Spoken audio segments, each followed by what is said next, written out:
So we're going to go through the different painting techniques that I want you to try. You're going to create a layout like mine. So at the top, put painting techniques and your name, and then you're going to just section it off so that you have 3 rows of 4, and then place inside there dry brush, overglaze or overlay glaze, scumbling, drips and splatters, sgraffito, soft edge, hard edge, impasto, masking, and then finally wet and wet, layered, and sponge. I want you to try each technique. You're going to create this sample sheet and then you're going to turn this in with your painting. You'll also want to take note in your painting of the techniques that you use so you can explain those. So let's get started. I have some brushes, a cup of water, a sponge, and a palette knife, and then of course my paint. And these techniques will work with watercolor, acrylic, and with your tempera. So do experiment and try them all to see what effects you can get. So for the dry brush technique, I'm just simply going to take my brush. I haven't put it in water, and I'm just going to load it with some paint. I want to leave the texture of the brush show through on this. So with your dry brush technique, right, I'm not adding any water. I'm just going ahead and layering that color and leaving those brush marks there. So you'll see that texture that it creates. Okay, so that would be your dry brush. With the overlay or the glaze, you're going to go ahead and paint a portion of it, and then you're going to let this dry. So I'm going to paint this on, and then I'm going to let it dry. I'm going to come back to this one. Scumbling is when you use your thickness of your paint and you're kind of dabbing it. So you're really applying that paint in globs and shifting it a little bit. This is a good technique if you want to build up layers and sort of have a soft transition there. Drips and splatters, right? They are just what they sound like. I'm going to allow my paint to drip. So in this case, I'm going to add a little bit of water to my paint so that it's a bit runny. And then I'm going to go ahead and apply that on the paper. If I have a good bit of water, right, I can get that paint to drip a bit, and some people really like that, right? So you kind of get that running effect there, and sometimes you have to help it a little bit with that running. So those would be drips, and then of course splatters is just as it sounds. You're going to load your paintbrush. A flat brush will work best with this, so you want to load your paintbrush and then just kind of pull your bristles back a little bit to allow that paint to splatter on there. So just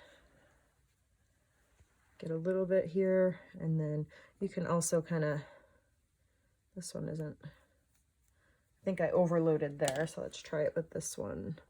There we go. So a little bit of splattering there, just kind of flicking that as I go. Okay. Let's shift down to Sgraffito. Sgraffito, I'm going to paint on my paper here, and you can layer or not, right? But Sgraffito is when you come back in with a tool, whether it's a comb or your brush, and you kind of pull color back. So I can create texture this way with the Sgraffito technique. If you've taken ceramics with me, we've talked a little bit about Sgraffito as a decorating option too. Okay, soft edge, hard edge, right? If I want a hard edge, I have that stroke here with my paint. This is a nice clean edge. If I want to have a soft edge, I might paint and then come back in with another brush and kind of soften that edge. So see how I can pull that paint a bit to get a blurrier edge. For those of you who have photographs with the blurry backgrounds, this might be a good technique to try because you won't want that crisp edge if you've got the blurred out background. So this is a good technique to experiment with. Next, impasto. So I'm going to use a palette knife for the impasto technique. And so I'm going to take my palette knife and load it with paint and then go ahead and use that as a painting technique. So I can pull that paint with the palette knife. I can mix it a bit and get some different effects. So that's another option for you. Okay. Masking is a technique in which you actually use some tape. So we're going to put some tape down. I'm going to go ahead and just apply that tape. All right, and you can tear it or cut it. Some people will cut these to make very specific shapes. So as you're going, if you need to block out an area that you want to remain white, so that you can come back over it later, this is a really great way to do that. I can mask an area, and then all I'm going to do is just come in and paint over that. So I'll paint over this here, allow that tape to block out those shapes. And the thing I love about the masking technique is you can actually pull this up while it's wet, and then you're going to let that dry. And then we can come back to it and add more color and build up those layers.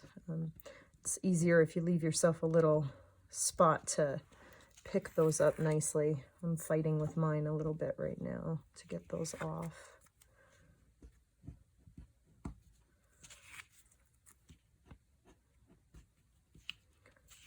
So I like the organic shapes that it creates here in that painting technique.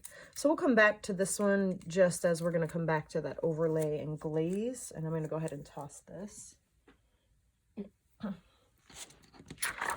Next, we have wet and wet.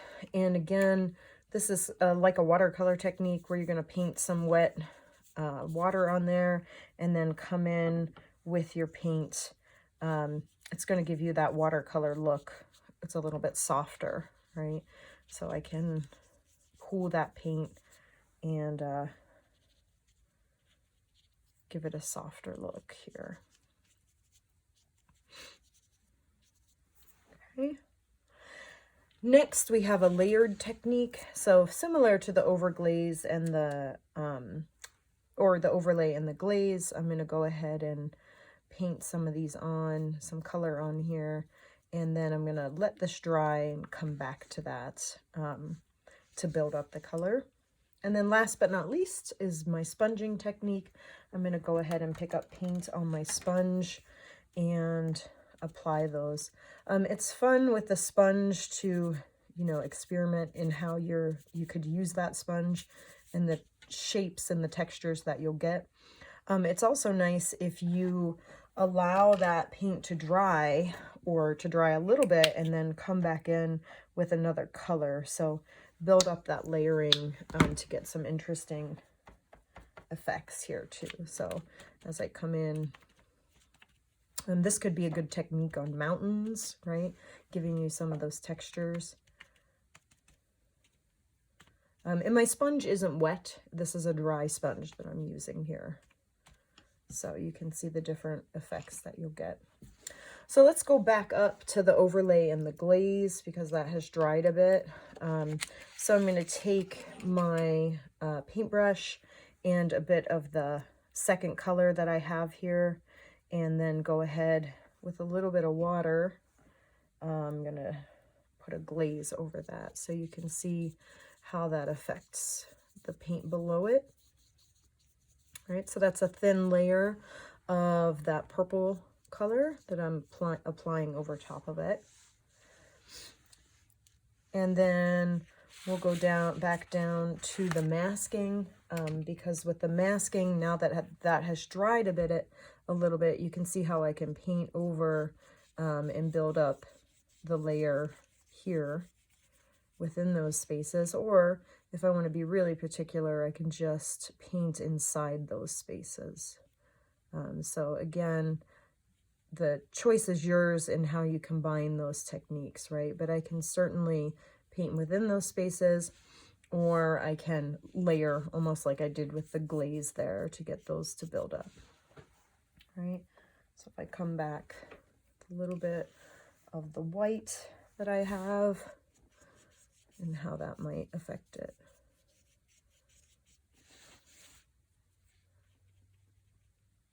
And then we'll head back to the layered look, right?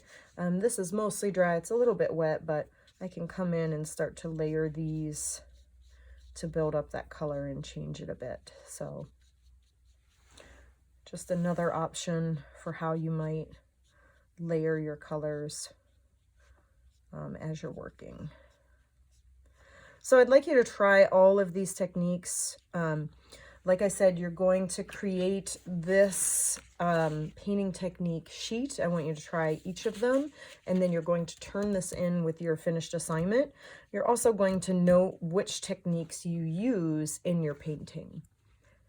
So these will be prepared for you for class, and then you can go ahead and experiment with those. And again, using watercolor, using your acrylic or your tempera.